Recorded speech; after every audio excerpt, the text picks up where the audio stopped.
오늘의 주요 뉴스입니다. 이재명 대통령이 조국 전 조국혁신당 대표 부부와 최강욱, 윤미향 전 의원 등 2,188명에 대해 광복절 특별사면을 단행했습니다. 윤석열 전 대통령이 오늘도 내란 재판에 나오지 않아 당사자가 불출석한 상태로 벌석 재판이 진행됐습니다. 김건희 특검이 김 여사가 나토 순방 때 착용한 목걸이에 진품을 구매한 것으로 확인된 서희건설에 대한 압수수색을 진행했습니다. 이재명 대통령이 또람 베트남 공산당 서기장과 취임 후 첫 정상회담을 갖고 2030년까지 교역 규모 1,500억 달러 달성을 약속했습니다. 시청자 여러분 안녕하십니까? 현 정부 첫 사면 대상이 결정됐습니다. 예상대로였습니다. 이재명 대통령은 정치적 부담에도 조국 전 대표와 윤미향 전 의원을 사면하고 복권했습니다. 사면 논란 이후 여론조사에선 이 대통령 지지율이 많이 빠졌습니다. 광복절 사면 대상과 영향 집중 보도해드립니다. 먼저 표선우 기자가 보도합니다. 이재명 대통령이 임시 국무회의를 열고 광복절 특별 사면을 단행했습니다. 전체 사면 대상자는 2,188명. 가장 관심을 모았던 정치인 사면은 법무부 사면심사위 결과에서 달라지지 않았습니다. 자녀 입시 비리, 청와대 감찰무마 등 혐의로 수감 중인 조국 전 조국혁신당 대표와 아내 정경심 전 동양대 교수, 윤미향 전 의원, 최강욱 전 의원이 사면 복권을 확정지었습니다. 보수 인사로는 국민의힘 송원석 원내대표가 대통령실에 사면을 요청했던 정찬민, 홍문종, 심학봉 전 의원 모두 사면 명단에 포함됐습니다. 대통령실은 이번 사면이 통합의 계기가 될 것이라고 평가했습니다. 여와 야로 따진다고 한다면 야측에 해당하는 정치인들이 훨씬 더 많이 계시고요. 사회적인 결합과 그리고 화해 그리고 또 대통합으로 나아가고자 하는 의지를 보여준 그런 사면이었다라고 할 수 있겠고요. 당초 사면은 내일 정기 국무회의에서 의결될 것으로 예상됐지만 대통령실은 이를 하루 앞당겨 임시 국무회의에서 처리했습니다. 사면으로 생기는 정치적 논란이 장기화되는 걸 막겠다는 의지로 해석됩니다. 이번 사면의 효력은 오는 15일 0시부터 발생됩니다. MBN 뉴스 표선우입니다. 이번 광복절 특사 명단엔 윤건영 민주당 의원과 조희연 전 서울시 교육감 등 여권 인사들이 대거 이름을 올렸습니다. 다만 이 대통령의 최측근 이화영 전 경기도 평화부지사는 명단에서 빠졌습니다. 이어서 이교욱 기자가 보도합니다. 문재인 윤석열 정부에서 검찰 수사를 받은 친문 여권 인사들이 광복절 특사 명단에 대거 포함됐습니다. 허위 인턴 등록 혐의의 윤건영 민주당 의원, 감찰 무마 혐의의 백원우 전 청와대 민정비서관, 환경부 블랙리스트 의혹에 김은경 전 환경부 장관이 이름을 올렸습니다. 해직교사 부당 특채 혐의 유죄 확정으로 퇴진한 조희연 전 서울시 교육감도 복권됐습니다. 제가 교육감직에도 물러난 이후에도 여러분들이 혁신교육의 열정으로 혁신교육의 불꽃을 계속 태워주기를. 친명계로 분류되는 이화영 전 경기도 평화부지사는 이번 광복절 특사 명단에서 빠졌습니다. 그건 이제 압박 관여 때문에 이렇게 한 거죠. 경제계에선 횡령 등의 혐의로 유죄가 확정된 최신원 전 SK네트워크스 회장과 박근혜, 최순실 국정농단 사건에 연루됐던 최지성, 장충기 등 전직 삼성그룹 고위 임원들이 사면 복권됐습니다. 혹시 혐의 부인하시나요?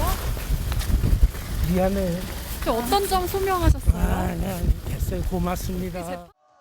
또 윤석열 정부 시절 집단 파업으로 처벌받은 건설노조와 화물연대 노동자 184명이 사면됐습니다. MBN 뉴스 이교욱입니다.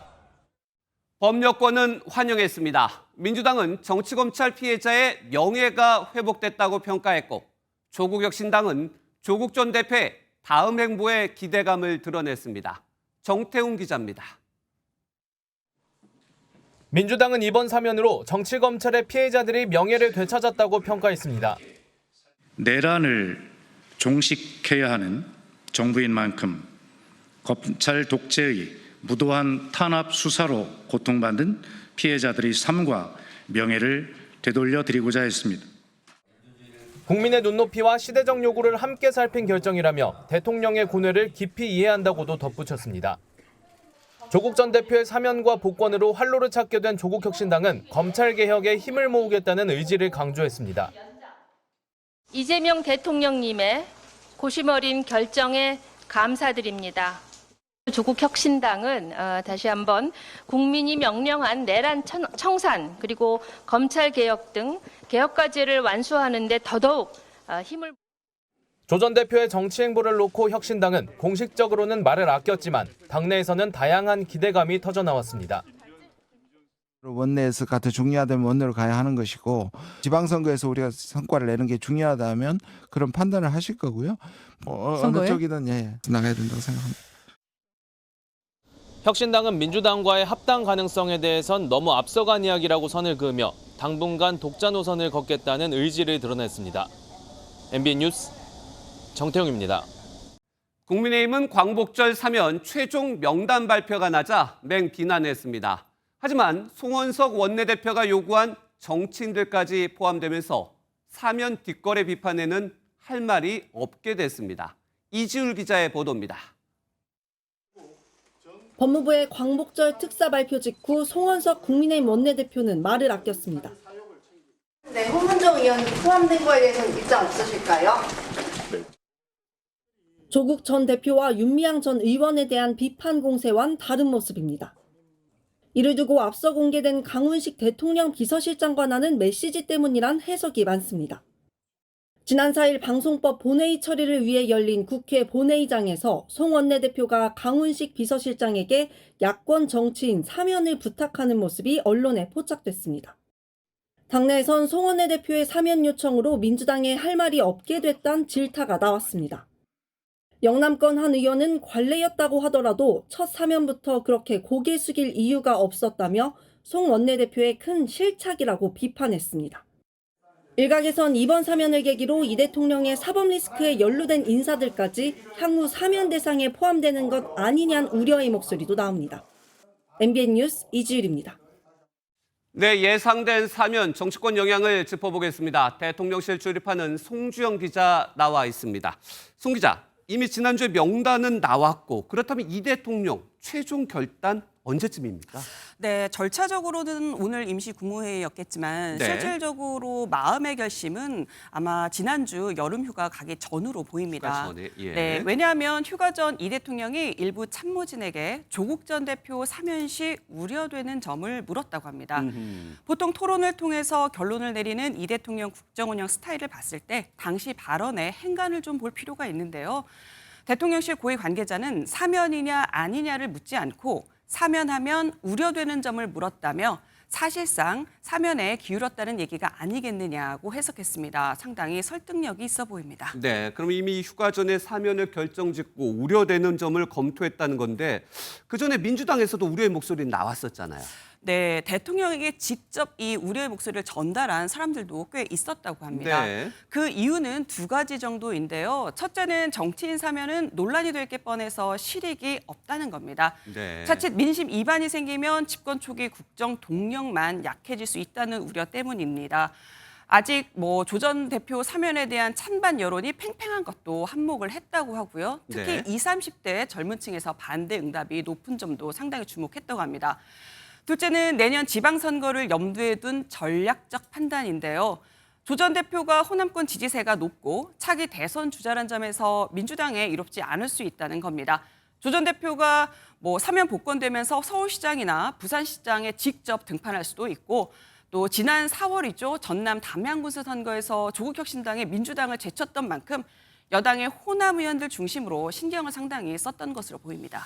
네, 그리고 여권 내에서는 사면에 반대하지 않지만 연말이었으면 좋겠다라는 의견도 좀 있었어요. 그처럼 역대 정권 첫 사면에서는 정치인들이 좀 포함되지 않았는데 이번에 좀 이례적으로 결단한 그 이유도 좀 있을까요? 네, 말씀하신 대로 이 역대 정권 이 상황을 좀 살펴보면요. 네네. 네, 여당 우려도 있고 정권에서는 첫 사면에 대해서 이제 정치인 포함하지 마자 이런 얘기도 좀 있었는데 윤석열 정권 첫 사면은 이제 경제, 민생 사범에 집중이 됐었고 문재인 정부 때는 정봉주 전 의원 외에는 정치인 사면이 없었습니다.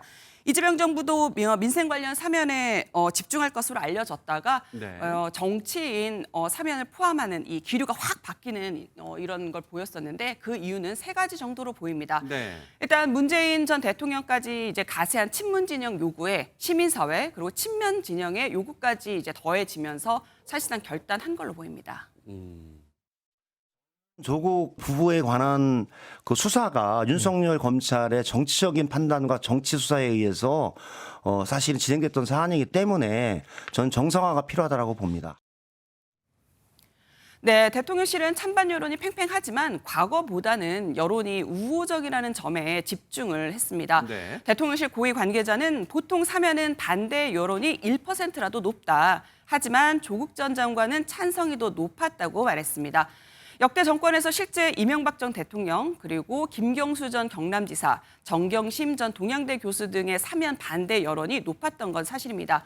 그런데 지난달이죠. 여론조사를 보면 오차범위 아니기는 하지만 조 전 대표 사면 찬성이 46.2%, 반대 여론이 45.6%였습니다. 끝으로 광복절이 아니면 성탄절 사면 가능성이 있는데 내년 선거를 앞두고 정치인을 사면하면 괜히 오해의 소지가 있다. 이런 점도 작용한 것으로 알려집니다. 조 전 대표 사면 찬성이 약간은 높다고 그런데 뭐 오차범위 아니긴 하지만 약간은 높게는 나왔는데 그렇다면 이재명 대통령 지지율에는 어떤 영향이 있었나요? 네, 이 국민 여론이 이 사면에 어떤 영향을 미칠지는 아직은 좀 더 봐야 할 것 같습니다. 단정하기는 어렵지만 다만 이 대통령 입장에서 지지율 추세 관리는 좀 필요해 보입니다. 오늘 리얼미터가 발표한 여론조사를 보면 이 대통령은 취임 후 최저치인 56.5% 지지율을 기록했습니다. 하락 원인은 여러 가지가 있을 수 있습니다. 주식 양도세 논란, 그리고 이춘석 의원 주식 차명거래 의혹 등이 원인으로 꼽히는데 이 가운데 조국 전 대표, 윤미향 전 의원 사면 등도 부정적인 영향을 미쳤다는 평가가 나오고 있습니다. 네, 일단 안 좋은 영향을 미친 걸로 보인다. 지금까지 송주영 기자였습니다. 2주 만에 재개된 내란 재판에 당사자인 윤석열 전 대통령 또 출석하지 않았습니다. 이번이 벌써 4번째로 재판부는 결국 불이익을 감수하라는 경고와 함께 윤 전 대통령 없이 재판을 진행하기로 결정했습니다. 먼저 이시열 기자가 보도합니다. 법원 여름 휴정기로 잠시 중단됐던 윤석열 전 대통령의 내란 혐의 재판이 오늘 다시 서울중앙지법에서 열렸습니다. 앞서 재판부는 윤 전 대통령이 재구속된 이후 3차례 연속으로 재판에 불출석하자 강제 구인을 시사하기도 했습니다. 재판부에서 강제 구인이나 걸석 재판 검토하고 있다는데 혹시 어떻게 대응하실 생각이세요? 법정에서 얘기할 겁니다. 하지만 윤 전 대통령은 오늘도 건강상의 이유를 들어 재판정에 모습을 드러내지 않았습니다. 재판부는 윤 전 대통령의 신병과 관련한 서울구치소 측의 입장이라며 건강 상태를 확인했지만 거동이 불편한 점은 확인되지 않았다고 전했습니다. 윤 전 대통령을 강제로 재판정에 데려오는 것에 대해서는 부상 등 사고 위험과 인권 문제 등 사회적 파장이 있을 수 있다며 현저히 곤란한 상황이라고 설명했습니다. 이에 대해 특검 측은 구인영장 발부를 통해 재판부에 단호한 조치를 요청한다고 밝혔고 윤 전 대통령 측은 윤 전 대통령이 지병으로 장시간 의자에 앉아있기 어렵다며 걸석 재판을 재판부에 요청했습니다. 결국 재판부는 윤 전 대통령 없이 걸석 재판을 진행하기로 결정하면서 불출석에 따른 불이익은 윤 전 대통령이 감수해야 한다고 밝혔습니다. MBN 뉴스 이시열입니다. 윤석열 전 대통령 측은 구속된 이후 고혈압과 당뇨병 등을 거론하며 제때 치료를 받지 않으면 윤 전 대통령이 실명할 위험이 있다고 밝혀왔습니다. MBN 취재 결과 윤 전 대통령이 서울대병원 안과 진료를 예약했다 취소한 사실이 확인됐습니다. 박은채 기자가 단독 보도합니다. 윤석열 전 대통령 측은 건강 악화를 이유로 내란 혐의 재판과 특검 조사 모두 출석을 거부하고 있습니다. 앞서 서울구치소 측에 외부 진료를 신청하면서 안과 질환과 관련한 시술을 석 달째 받지 못해 실명 위험이 커졌고 체온 조절 장애가 우려된다고 밝히기도 했습니다. MBN 취재 결과 윤 전 대통령은 자신의 주치의에게 진료받기 위해 내일자로 서울 종로구 서울대병원 안과 진료를 예약했다가 취소한 것으로 파악됐습니다. 구치소 측이 관내가 아니라 어렵다는 이유로 받아들이지 않았고 구치소가 지정한 다른 병원에서 진료를 받도록 한 겁니다. 현재 구치소 측은 관내에 있는 지정병원과 진료 날짜 등을 조율하고 있는 것으로 알려졌습니다. 황반 변성이라는 게 치료를 제때 받지 않으면 실명 위기에 이르는 병입니다. 더군다나 또 당뇨와 겹쳐 있기 때문에 상태는 되게 심각한 상태입니다. 한편 윤 전 대통령이 병원 진료를 위해 구치소 밖으로 나오는 순간을 노려 특검팀이 체포영장을 집행할 수 있다는 관측도 제기됩니다. MBN 뉴스 박은채입니다. 국회 계엄해제 방해 의혹을 수사 중인 내란 특검팀이 조경태 국민의힘 의원을 참고인 신분으로 소환했습니다. 조 의원은 표결에 참석한 18명 의원 가운데 한 명입니다. 특검팀은 조 의원을 조사하며 추경호 전 국민의힘 원내대표가 한덕수 전 총리와 통화한 이력, 이 부분을 제시한 걸로 알려졌습니다. 최희지 기자가 보도합니다. 조은석 특별검사팀이 지난해 12.3 비상계엄 당시 추경호 전 국민의힘 원내대표가 한덕수 전 국무총리와 통화한 내역을 확보한 것으로 알려졌습니다. 계엄 해제 표결에 참여했던 조경태 국민의힘 의원이 특검팀에 출석해 참고인 조사를 받은 직후 두 사람 간 통화 내용을 질문받았다고 밝힌 겁니다. 한 가지 특이한 것은 12월 3일 11시 12분 밤 23시 12분에 추경호 전 원내대표하고 한덕수 전 총리, 그 당시에는 원내대표와 총리가 통화를 한 7분 이상 했던 것이 나왔습니다. 추 전 대표와 한 전 총리의 통화 사실이 밝혀진 건 이번이 처음입니다. 그러면서 조 의원은 특검팀이 추 전 원내대표가 한 전 총리의 전화를 받고도 적극적으로 계엄을 막지 못한 정황에 대해 집중 추궁했다고 덧붙였습니다.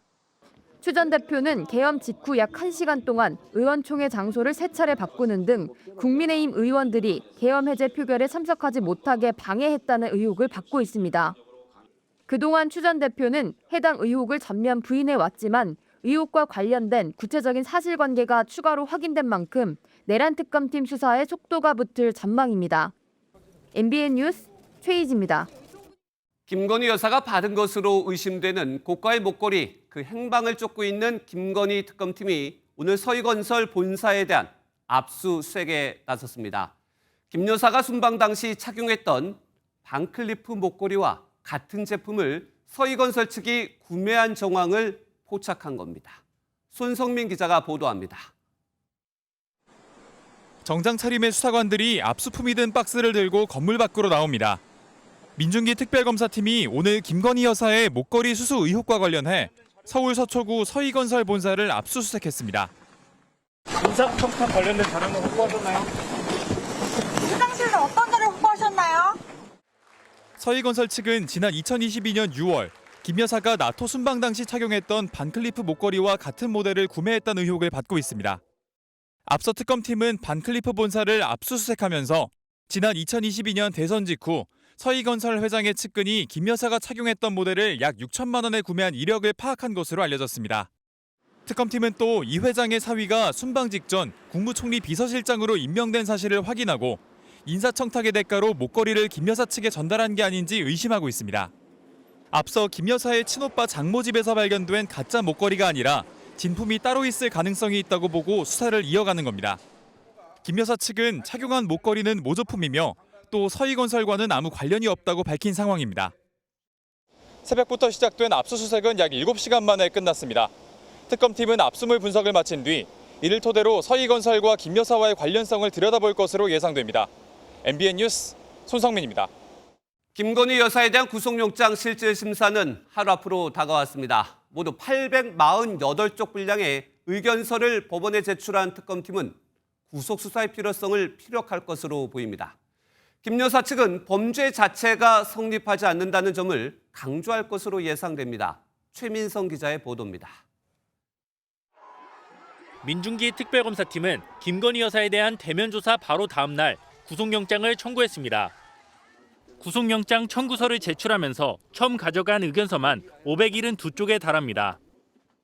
죄명은 자본시장과 금융투자업에 관한 법률 위반, 정치자금법 위반, 특정범죄 가중처벌 등에 관한 법률 위반 알선 수재입니다. 특검팀이 276쪽을 추가로 제출하면서 의견서 분량은 모두 848쪽으로 늘었습니다. 구속 필요성을 주장하기 위한 피의자 신문조서, 사진 등 증거 자료가 다수 포함된 것으로 알려졌습니다. 영장심사에는 특검보 없이 도이치모터스 주가 조작 사건을 수사해온 한문혁 부장검사 등 실무진 8명이 참석할 예정입니다. 특검팀은 법정에서 김 여사의 주가 조작 인지 정황이 담긴 통화 녹음 파일 등을 토대로 혐의 소명에 주력할 것으로 보입니다. 특검팀은 주변 집회로 인한 안전 우려가 있다는 서울구치소 요청에 따라 구금 장소를 남부구치소로 바꿔달라는 신청서도 함께 법원에 제출했습니다. 김 여사 측은 구속 수사가 불필요하다는 점을 강조하며 영장 심사에 대비하고 있습니다. 김 여사 측은 증거인멸, 도주 우려가 없다며 무엇보다 범죄 사실 자체가 소명이 안 된다는 입장을 밝힌 가운데 영장 심사에서도 이 같은 주장을 펼 것으로 예상됩니다. 오전 10시 10분에 시작되는 김 여사의 영장 심사 결과는 늦은 밤이나 이튿날 새벽에 나올 것으로 관측됩니다. MBN 뉴스 최민성입니다. 하루 앞둔 김건희 여사에 대한 구속영장 심사. 법조팀 이혁재 기자와 수사 상황 조금 더 짚어보겠습니다. 이 기자, 먼저 김 여사와 관련된 여러 가지 명품들이 좀 있는데 목걸이는 여러 차례 얘기가 됐는데 이번에 명품 시계가 나왔다는 정황도 있다고요? 네, 맞습니다. 고가의 시계가 담기었던 것으로 추정되는 상자가 발견이 된 건데요. 네. 앞서 특검팀이 나토 순방 당시 김 여사가 착용한 목걸이를 찾기 위해 김 여사 친오빠의 장모집을 압수수색했는데 그때 발견했습니다. 바쉐론 콘스탄틴이라는 고가의 시계 브랜드 제품인데 실물 없이 상자만 발견됐습니다. 그렇다면 이 시계 과연 누가 구매했는지 확인해 보면 될 것 같은데 특정이 좀 됐습니까? 네, 맞습니다. 시계 상자와 함께 발견된 정품 보증서를 네. 통해서 구매자 A씨를 특검팀이 특정을 한 것으로 전해지는데요. A씨는 윤석열 전 대통령이 대선 후보일 당시 고액 후원금을 낸 인물로 알려졌습니다. 문제는 A씨 회사가 윤석열 정부 때 대통령 경호처와 관급 수의 계약을 맺은 적이 있다는 겁니다. 특검팀은 계약 선정 과정에 고가의 시계가 혹시 청탁 목적으로 전달된 것은 아닌지 의심을 하고 있습니다. 그러니까 시계는 일단 정품이고 그리고 윤석열 정부 때 대통령 경호처와 관급 수의 계약을 맺은 있는 회사. 이렇게 좀 관계가 있는 것으로 보이는데 또 당시 함께 발견된 목걸이가 가짜로 판명이 났지 않습니까? 그러면 진품은 따로 있는 겁니까? 예, 이게 한번 살펴보면 김 여사 친오빠 장모집을 압수수색했다고 아까 말씀드렸는데요. 그렇죠. 그때 이제 순방 당시 착용했던 그 목걸이를 발견했다. 이런 소식이 먼저 알려졌었죠. 예. 근데 이게 문제는 이후에 모조품으로 드러났는데 특검팀은 여전히 진품이 있다고 보고 행방을 쫓고 있는 상황입니다. 앞서 리포트에서 전해드렸듯이 서희건설에 대한 압수수색도 목걸이 찾기의 일환이었고요. 그러니까 서희건설도 반클리프와 관련된 압수수색이었고 순방 때 착용한 목걸이는 반클리프입니다. 그런데 또 있잖아요. 다른 목걸이가 건진법사가 전달한 그라프 목걸이 그리고 가방도 있고 신발도 있고 그런데 이 명품들도 지금 행방이 어디 있는지 모른다고요? 네, 의심되는 선물은 2개 더 있습니다. 네. 먼저 샤넬 가방부터 들여다보면요. 윤영호 전 통일교 세계본부장이 건진법사 전성배 씨에게 전달한 이 가방이 네. 김 여사에게 전달되는 과정에서 샤넬 신발로 바뀌게 됐죠. 또 윤 전 본부장이 전달하려고 했던 그라프 목걸이도 있습니다. 네. 전 씨는 잃어버렸다. 김 여사는 받은 적 없다는 취지로 주장하고 있는데요. 모두 실물을 못 찾은 상황이라 신데렐라 찾기 수사라는 말도 나오고 있습니다. 이제까지는 좀 명품과 관련돼서 좀 청탁 의혹을 살펴봤는데 기업과 관련된 또 다른 의혹이 있죠. 이른바 집사 게이트. 김예성 씨가 귀국할 가능성이 있다고요? 네, 현재 김 씨가 귀국할 수 있다는 관측들이 조심스럽게 나오고 있는데요. 네. 김 씨는 김 여사와의 친분을 이용해서 설립에 참여한 IMS 모빌리티에 대기업 투자를 유치했다는 의혹을 받고 있는 인물입니다. 네. 공교롭게도 김 여사 구속영장 실질 심사가 열리는 날 이 집사게이트 핵심 당사자가 귀국할 가능성이 나오고 있는 건데요. 내일 오후 4시 반쯤 인천국제공항으로 들어올 것으로 보이는데 아직 특검 측에는 명확한 귀국 의사가 전달되지는 않은 것으로 알려졌습니다. 또 이틀 뒤면 김 씨의 여권이 무효화되기 때문에 이걸 고려해 들어올 수밖에 없는 상황으로 풀이됩니다. 그러니까 내일 그 김건희 여사에 대한 구속영장 심사가 진행이 되는데 공교롭게도 같은 날 집사게이트인 김예성 씨가 귀국할 가능성이 있다. 여기까지 살펴봤습니다. 법조팀 이혁재 기자였습니다. 네, 뉴스 이어갑니다. 지난 1월 윤석열 전 대통령의 공수처 체포를 앞두고 관저 앞에서 지지층 결집을 촉구하던 보수 유튜버가 있었죠. 대통령 살리려면 공간 앞까지 치워야 돼요. 오죽하면 제가 민노총 복장을 하고 뭔가 움직임이 있나까지 확인해야 됩니까? 대통령을 지켜야 한다는 이 유튜버, 여기에 대통령실 요청이 있었다는 폭로에 나섰습니다. 체포영장 집행을 막기 위해 이 대통령실이 지지자를 동원하려 했다는 건데 무슨 일인지 장동건 기자가 보도합니다.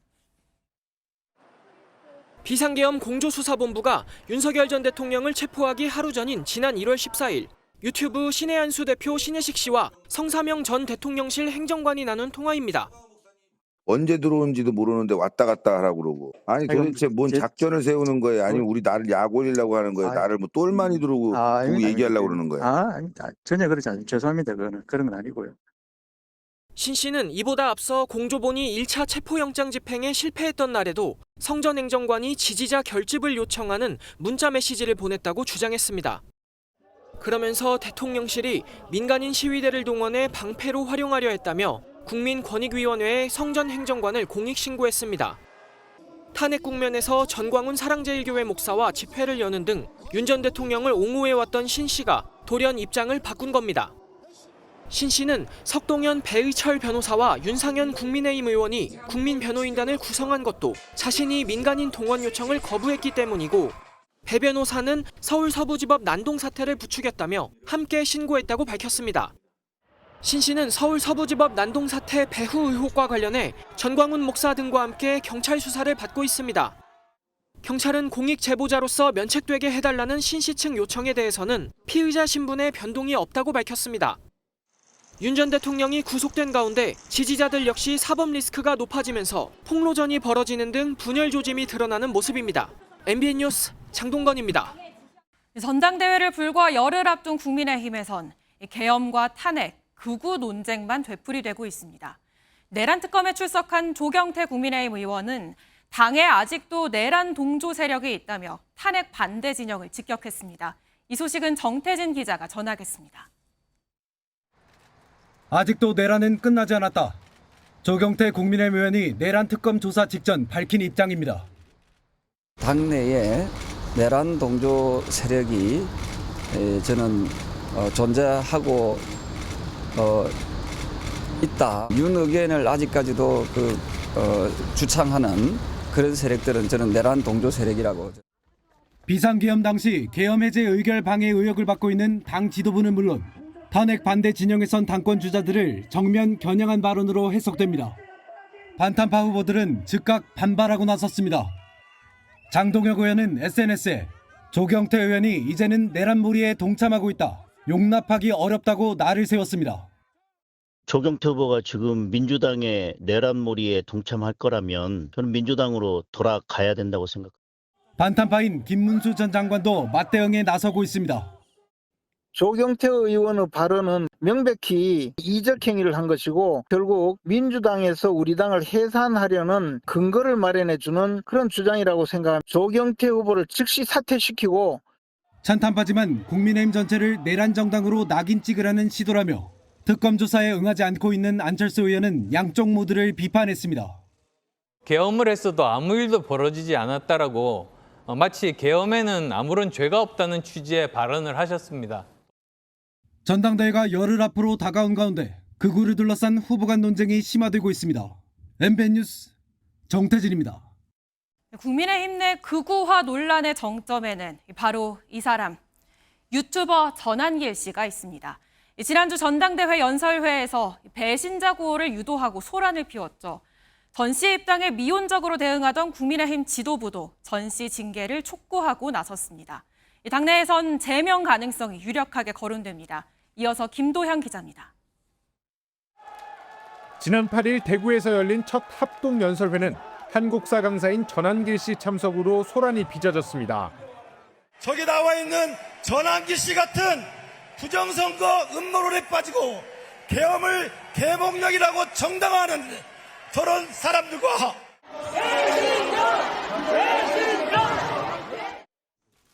결국 당 지도부가 칼을 빼들었습니다.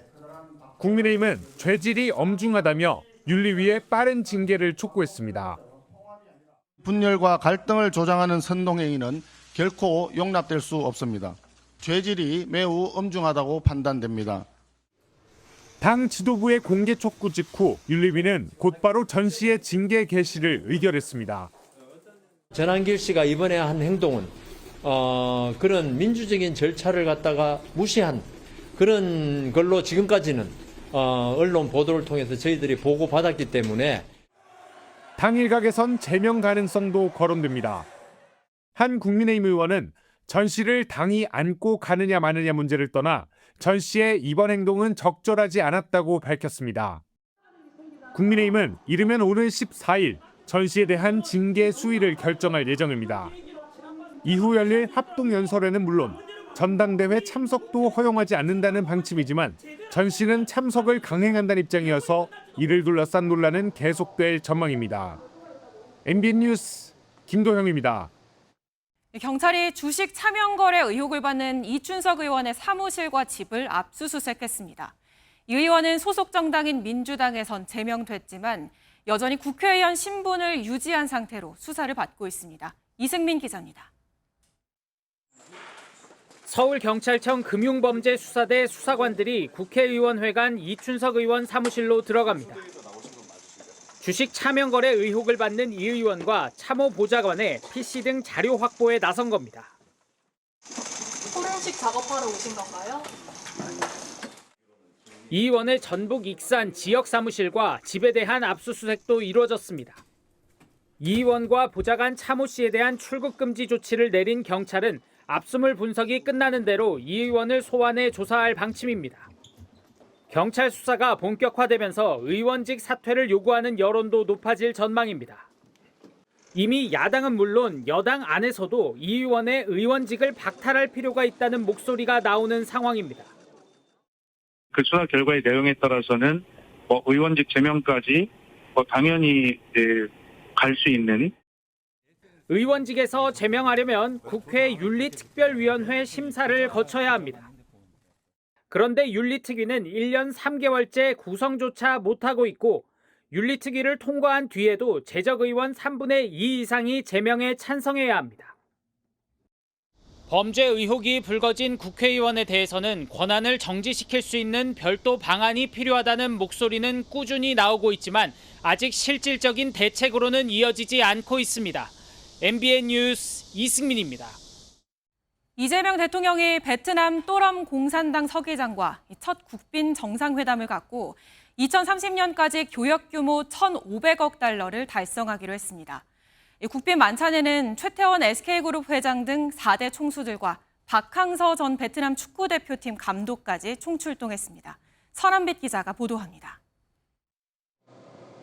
군악대의 환영 연주 속에 또럼 베트남 당서기장과 응호푸엉리 여사가 등장합니다. 금색 넥타이를 맨 이 대통령과 연분홍 한복 차림을 한 김혜경 여사가 미소로 맞이합니다. 베트남 공산당 서기장의 방한은 11년 만입니다. 거기에 더해서 약 10만 쌍이 이 베트남 국민과 대한민국 국민이 결혼을 해서 우리가 정말 그런 점에서도 특별한 관계입니다. 표현하기를 베트남과 한국은 사돈의 나라라고 하기도 합니다. 공식 환영식을 시작으로 이 대통령은 소인수 회담과 확대 정상회담 등을 잇따라 열었습니다. 양국은 한 베트남 포괄적 전략 동반자 관계 심화를 위한 공동 성명을 채택하고 2030년까지 교역 규모 1,500억 달러를 달성하기로 했습니다. 또 국방과 방산 분야 협력을 강화하고 AI, 반도체, 바이오 등에서도 협력을 확대하기로 하며 관련 양해각서 10건을 체결했습니다. 이 대통령은 올해 경주에서 개최되는 에이펙 정상회의에 베트남 측에 참석을 요청했고 럼 서기장도 긍정적으로 화답했다고 밝혔습니다. 만찬 행사에선 최태원 SK그룹 회장과 정의선 현대차그룹 회장 등 주요 그룹 총수를 포함한 경제계 인사들이 총출동했습니다. 베트남에서 각종 국제대회 우승으로 축구의 아버지라 불리는 박항서 감독도 참석했습니다. 대통령실은 과거 베트남 왕조의 후손이 경북 봉화군에 정착했었다며 만찬 메뉴로는 봉화군의 산물을 활용해 준비했다고 설명했습니다. MBN 뉴스 선아비스입니다. 대통령까지 나서 산업재해를 막으라고 경고했지만 사고가 끊이질 않고 있습니다. 이번엔 양식장에서 일하던 외국인 근로자 2명이 감점돼 숨졌습니다. 안전장비는 지급되지 않았고 이 사고가 난 뒤에야 점검에 나서는 탁상 행정도 여전했습니다. 강세훈 기자입니다. 소방대원들이 원형통 안에 갇힌 근로자들을 구조합니다. 6명이 붙어 줄을 당겨보지만 통이 좁아 구조가 쉽지 않습니다. 전남 고흥의 한 새우 양식장에서 베트남과 태국 국적의 근로자 2명이 감전돼 숨지는 안타까운 일이 벌어졌습니다. 네, 사고 현장입니다. 당시 외국인 근로자는 양식장에 물을 빼낸 뒤 바닥 청소를 하고 있었는데요. 물이 잘 빠지지 않자 수중 모터를 점검하던 중 참변을 당한 것으로 전해졌습니다. 취재 결과 사고 당시 수중 모터 전원은 차단되지 않았던 것으로 드러났습니다. 또 근로자들이 절연 장갑 등 안전장비나 안전교육도 받지 않고 작업에 투입된 것으로 확인됐습니다. 관계당국 역시 산업재해 예방의 흔적은 찾을 수 없고 사고가 벌어진 뒤에서야 현장을 점검하는 뒷북행정을 펴고 있습니다. 이제 사고가 났으니까 전체 안전점검하고 교육도 하고 이렇게 할 되고. 사망한 외국인 근로자들은 모두 불법 체류 신분이었습니다. 경찰과 노동부는 근로자 고용 경위와 산업안전보건법 위반 여부 등을 조사하고 있습니다. MBN 뉴스 강세훈입니다. 우리나라 대표 문화유산 광화문에 또 낙서 테러가 발생했습니다. 70대 남성이 검은 매직으로 낙서를 하다 현장에서 붙잡혔는데요. 이렇게 문화유산 훼손 사고가 반복되면서 관리가 부실한 것 아니냐는 지적이 나옵니다. 심가현 기자입니다. 서울 광화문 한복판 파란 가림막과 함께 문화유산 보호를 위한 보수공사 중이라는 안내판이 세워졌습니다.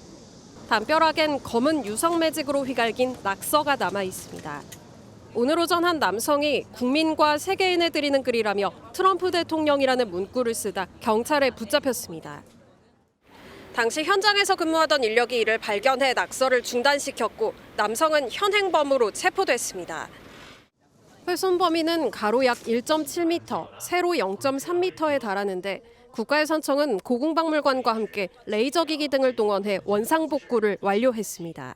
아무래도 연필이나 수성 사인펜으로 쓴 것보다는 이건 유성이라서 지우는 방식 자체가 조금 더 어렵긴 한데 제가 오늘 안에 이 작업은 마무리하고 지난 2020년과 2023년 말 경복궁 스프레이 낙서 테러에 이어 비슷한 피해가 반복되면서 국가유산 관리에 대한 우려가 나옵니다.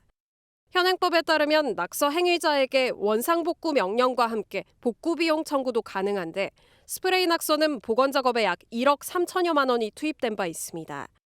국가유산청은 70대 남성에게 경복궁을 훼손한 행위에 대해 엄정 대응한다는 방침입니다. MBN 뉴스 심가현입니다. 네, 지난해 MBN은 위기의 바다 기획보도를 통해 갯바위 불법 낚시 실태를 전해드렸습니다. 지난 연말부터 갯바위를 훼손하면 최대 200만 원의 과태료를 물리도록 처벌을 강화했는데요. 그런데도 안 걸리면 그만이라는 식의 불법 낚시는 계속되고 있었습니다. 김민수 기자가 단속 현장을 동행 취재했습니다. 전남 해안 끄트머리에 흩어진 다도해 해상국립공원입니다. 목포항을 출발한 순찰선이 여름철 불법 낚시 행위를 단속하기 위해 섬 한 곳에 정박합니다. 국립공원 공단이 운영하는 순찰선에 나와 있습니다. 지금부터 목포항 인근의 섬을 살피면서 불법적인 행위가 없었는지 확인해 보겠습니다. 배에서 내리자마자 낚시꾼들이 구멍을 뚫고 납을 채운 흔적이 갯바위 곳곳에 보입니다. 출입이 금지된 또 다른 섬에는 물고기를 낚아올리던 남성이 단속반의 눈에 들어옵니다. 무인도서 출입금지 위반 건으로 과태료 처분 대상이거든요, 선생님. 신분증 한번 보여주세요. 아니, 이걸 보면은 뭐해서 찬성한다고. 지난해 11월 11일부터 갯바위를 훼손하면 과태료를 물리는 등 불법 낚시에 대한 처벌이 강화됐습니다. 갯바위를 훼손할 수 있는 도구를 소지하는 것만으로도 최대 200만 원 이하의 과태료가 부과될 수 있으니 단순 계도로는 근절되지 않아서인데 과태료 상향에도 안 걸리면 그만이란 식의 불법 낚시는 여전합니다. 올해 상반기까지 출입금지 위반으로만 31건이 적발돼 과태료 620만 원이 부과됐습니다. 국립공원공단은 여름철 성수기 불법 낚시가 늘어날 것에 대비해 오는 18일까지 집중 단속을 벌이겠다고 밝혔습니다. MBN 뉴스 김민수입니다. 국내 최대 인터넷 서점 예스24가 랜섬웨어 공격으로 7시간 동안 먹통이 됐습니다. 지난 6월 해킹 공격을 당한 지 2달 만에 또 해커들의 표적이 된 건데 예스24가 공격을 자초했다는 지적이 나옵니다. 이유가 뭔지 정설민 기자가 보도합니다. 국내 최대 인터넷 서점인 예스24 홈페이지. 사이트에 연결할 수 없다는 안내문이 뜹니다. 지난 6월 해킹 공격으로 모든 서비스가 마비된 지 2달 만에 또다시 먹통이 된 겁니다. 이번에도 컴퓨터나 서버를 공격한 뒤 금전을 요구하는 랜섬웨어 공격이 원인이었습니다. 빠르게 시스템을 긴급 차단했습니다. 혹시 모를 가능성에 대비해서 보안 점검하고 있고. 닷새간 먹통 사태가 이어진 지난번과 달리 이번에는 7시간 만에 서비스가 복구됐습니다. 하지만 보안 체계를 원점에서 재점검하겠다던 재발 방지 약속은 지켜지지 않았습니다. 무엇보다 2달 전 해커들에게 가상 자산을 주고 사태를 해결했던 것으로 알려지면서 해커들의 먹잇감이 됐다는 지적이 나옵니다. 다른 해커들한테 저 기업의 정보 시스템은 뭔가 틀림없이 취약점이 있다는 것을 분명히 가르쳐준 하나의 지표가 될 수가 있고요. 2천만 명에 달하는 회원들도 불안합니다. 제 개인정보가 또 털릴까봐 불안하기도 하고 그래서 이번에 좀 탈퇴까지도 생각 중이에요. 정부는 정확한 사고 경위와 함께 보안 조치에 미비한 점이 있었는지 등을 조사할 예정입니다. MBN 뉴스 정설민입니다. 미국 중부에 강한 비바람이 몰아닥쳐 교도소 지붕이 날아가고 마을이 잠겼습니다. 일부 지역에서는 360mm에 달하는 기록적인 비가 내려 비상사태가 선포됐습니다. 그런데 또 다른 폭풍도 예고됐습니다. 이상엽 기자입니다. 나무 껍질 벗겨지듯이 교도소 지붕이 순식간에 뜯겨나갔습니다. 지난 9일 시속 128km의 강풍과 폭우가 미국 중부 네브래스카 주에 상륙했습니다. 교도소 건물 2채가 무너졌고 수감자 387명은 다른 건물로 긴급 이송됐습니다. 강풍이 지나간 자리마다 나무들이 뿌리를 드러낸 채 드러누웠습니다. It's going to be a lot of cleanup. I don't even know where to start, really. 쓰러진 나무가 차량을 덮치면서 한 명이 숨지기도 했습니다. 같은 시각 또 다른 주 위스콘신에도 많은 비가 쏟아져 마을 전체가 물의 도시 베네치아처럼 잠겼습니다.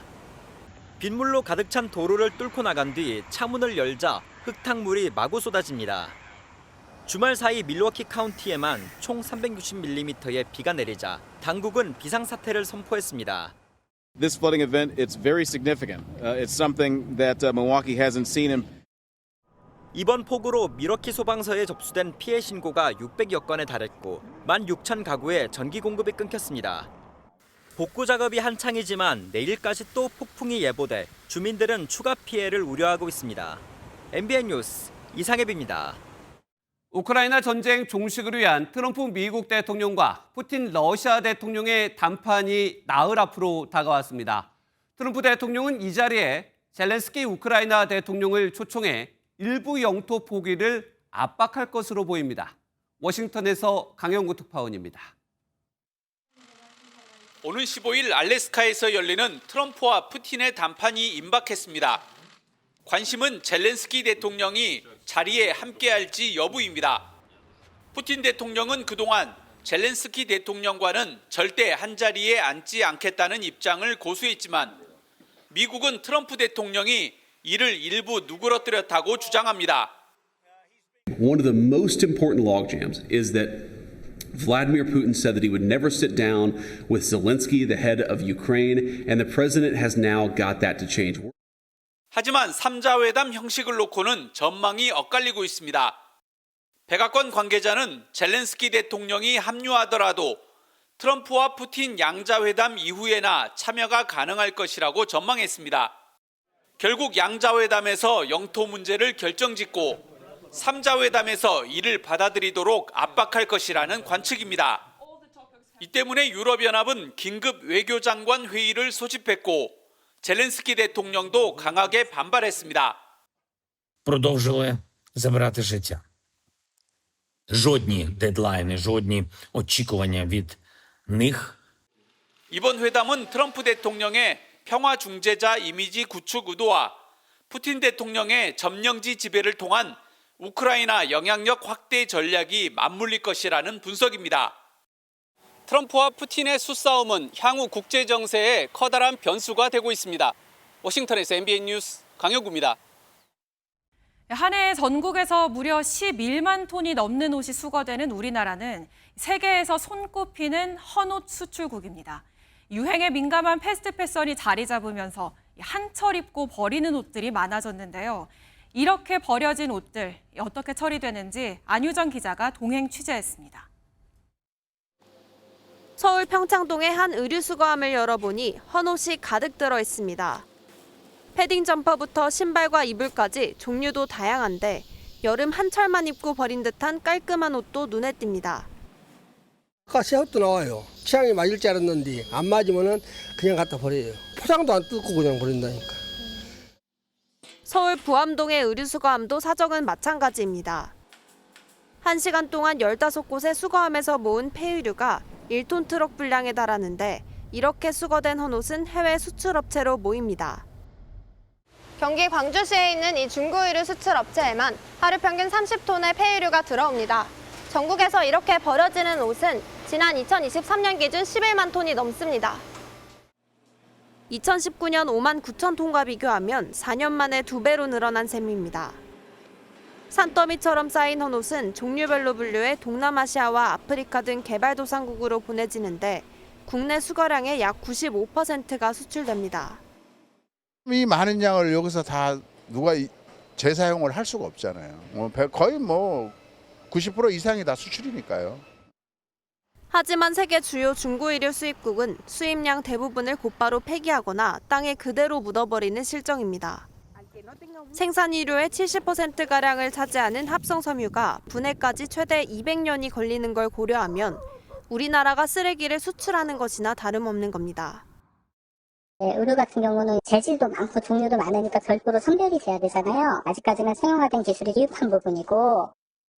국제사회가 폐기물 감축과 재활용 등을 중심으로 한 폐유류 단속에 나서고 있는 만큼 쓰레기 수출국이라는 오명을 피하기 위해서라도 대책 마련이 시급해 보입니다.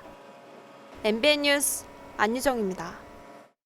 30년 이상 담배를 피면 암 진행이 빠르고 치명적인 소세포 폐암에 걸릴 확률이 무려 55배 높다는 연구 결과가 나왔습니다. 특히 이 암의 발병 원인을 따져봤더니 98%가 흡연이었습니다. 최은미 기자가 보도합니다. 흡연 구역을 가득 메운 애연가들. 건강에 안 좋은 줄 알지만 금연은 쉽지 않습니다. 피부동기라서 피부 신경이 쓰여서 안 돼요. 신경 쓸 일이 많아서. 그냥 몰라도 애를 썼지만은. 30년 이상 장기 흡연이 소세포 폐암 발생 원인의 98%를 차지한다는 연구 결과가 나왔습니다. 소세포 폐암 환자 100명 중에 98명은 흡연 때문에 암에 걸렸다는 얘기입니다. 전체 폐암과 후두암에도 79%, 86% 기여한 것으로 확인됐습니다. 비흡연자와 소세포 폐암 발생 위험도를 비교하면 흡연자가 54.5배 높은 것으로 나타났습니다.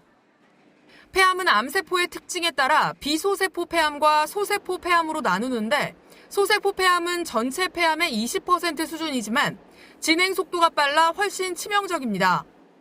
소세포 폐암 환자의 폐 단면입니다. 폐 한가운데 암세포가 선명합니다. 유해물질의 DNA가 일부 노출될 때는 재생을 해서 원상복귀를 하지만 지속적인 노출이 되면 변이가 되겠죠. 그러면서 결국은 담배와 연관된 암이 유발됩니다. 국민건강보험공단은 담배 회사를 상대로 폐암 진료비 손해배상 소송을 진행하고 있습니다. 1심은 담배 회사가 이겼고 건보공단이 항소해 2심 선고가 조만간 내려집니다. MBN 뉴스 최은미입니다. 라면값, 빵값, 채소값까지 오르더니 이젠 우리의 주식인 쌀까지 걱정입니다. 지난해 수확량이 줄어든 여파가 나타나기 시작하면서 최근 20kg 쌀 한 포대 가격이 6만 원을 넘어섰는데요. 이제 밥상 차리기가 겁날 지경입니다. 권용범 기자가 취재했습니다. 전국에서 가장 많은 품종의 쌀을 파는 서울의 한 대형마트입니다.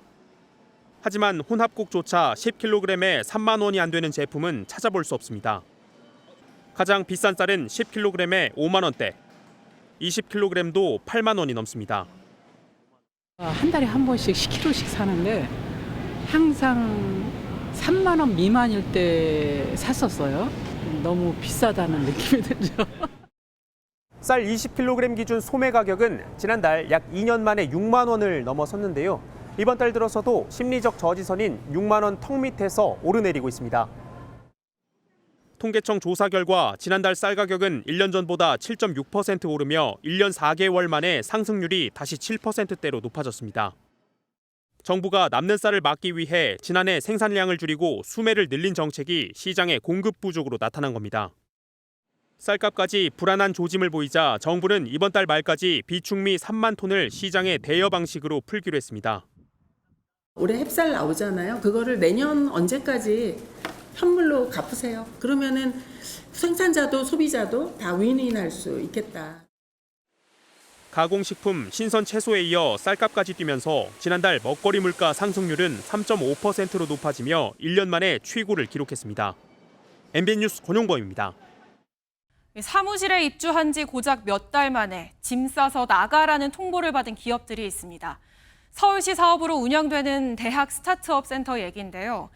여기에 입주한 기업 4곳 중 3곳은 지난 5월에야 새로 들어왔는데 정부 사업을 믿고 들어온 지 2달 만에 갈 곳 없는 처지가 됐습니다. 신용수 기자가 단독 취재했습니다. 이 AI 포토부스 스타트업은 지난 5월 서울 광진구 기업성장센터에 들어왔습니다. 서울시 캠퍼스타운 사업에 따라 위탁 운영되는 센터로 최대 3년 동안 머물 수 있는 조건이었습니다. 하지만 입주 2달 만에 사업 변경으로 센터가 내년 2월 폐소한다고 통보받았습니다. 기기 장치를 보관할 수 있는 넓은 장소가 필요한데 임대를 하려면 더 큰 비용이 들 것 같고 20개 입주기업 100여 명의 임직원들이 갈 곳을 잃게 됐는데 문제는 입주기업 중 4분의 3이 지난 5월 새로 들어왔다는 겁니다. 회사에 적응하기 위해서 경기도에서 이사까지 했는데 사실상 그러한 노력들이 다 물거품이 된 상황이고 서울시는 입주기업과의 면담에서 계약서에도 관련 조항이 설명돼 있다며 어쩔 수 없는 상황이라고 말합니다. 계약서를 쓸 때도 경영 중단되면 더 이상 쓸 수 없다는 조항이 들어있고요. 서울시에 입주할 권리나 권한은 아니라는 거예요. 서울시와 입주기업을 선정하는 센터 측과의 소통 부재도 논란입니다. 입주기업들이 선정되기 전에 이런 정책 결정들이 있었으면 저희가 입주기업을 모집을 안 했을 텐데. 센터 측은 그러나 신규 입주기업 모집 전 서울시와 소통했다며 서울시의 해명에 대해 반박했습니다. 서울시는 대학 캠퍼스타운과 창업 허브 등을 활용해 피해를 최소화한다는 계획이지만 기업들은 물리적 한계가 있는 대책이라며 여전히 불안해하고 있습니다. MBN 뉴스 신용수입니다. 정부 규제로 전세자금 대출이 막히자 월세 시장이 들썩이고 있습니다. 월 300만 원, 심지어 500만 원이 넘는 초고가 거래까지 급증하며 월세값이 무섭게 뛰고 있습니다. 강서영 기자가 취재했습니다. 서울 반포동의 22가구 소규모 아파트입니다. 지난달 모처럼 월세 계약이 체결됐는데 보증금 5억 원에 월세가 무려 1,500만 원입니다. 개포동 전용 132제곱미터 아파트도 지난달 한 법인과 계약을 맺었는데 보증금 3억 원에 월세는 1,000만 원에 달합니다. 대출이 어렵기도 하고 전세 금액에 비해서 보증금이 낮은 거. 보증금이 낮으면 월세는 당연히 올라가니까. 지난 7월 서울 아파트 월세 거래 7,200여 건 가운데 월세 500만 원 이상 비중은 2.2%로 연초보다 2배 가까이 뛰었습니다. 치솟은 매매가가 월세 가격을 전반적으로 끌어올린 상황에서 전세자금 대출이 막히자 초고가 월세 거래가 속출하는 겁니다. 월세가 300만 원을 넘는 거래 비중도 연초 5%대에서 7.7%까지 높아졌습니다. 시중은행들이 최근 1주택자까지 전세자금 대출을 제한하면서 이런 현상은 더 가속화하고 있습니다. 매매값이 급등하면서 고액 월세가 속속 등장하고 있고요. 앞으로 전세대출 규제가 더 심해지면은 월세화 속도는 좀 더 가속화될 것으로 예상이 됩니다. 치솟는 월세와 달리 매매는 전방위 대출 규제 시행 이후 시장을 지켜보는 수요자가 늘면서 가격이 낮아진 거래가 꾸준히 늘고 있습니다. MBN 뉴스 강서영입니다. 정체전선의 영향으로 지금도 강원 남부와 충청 이남에는 비가 이어지고 있습니다. 특히 남해안을 중심으로 시간당 10에서 20mm씩 강하게 쏟아지고 있는데요. 이들 지역은 내일 오전까지 집중호우가 예상돼 주의하셔야겠습니다. 내일까지 예상되는 비의 양은 남해안에 최고 80mm 이상, 남부 내륙에도 최고 40에서 60mm의 비가 내리겠고요. 강원 남부와 충청도는 오늘 밤이면 대부분 그치겠습니다. 모레는 다시 정체전선이 북상해 전국에 비를 뿌리겠습니다. 특히 경기 북부에 최고 100mm 이상, 그 밖에 수도권과 강원 내륙에도 최고 80mm의 많은 비가 예상됩니다. 내일 중부지방은 가끔 구름만 지나겠고요. 낮 기온은 서울과 춘천이 33도로 오늘보다 3도에서 4도가량 높겠습니다. 남부지방은 광주의 낮 기온 27도, 대구는 29도로 30도를 밑도는 곳이 많겠습니다. 수도권과 강원도는 광복절인 금요일 오전까지 비가 이어질 전망입니다. 날씨였습니다.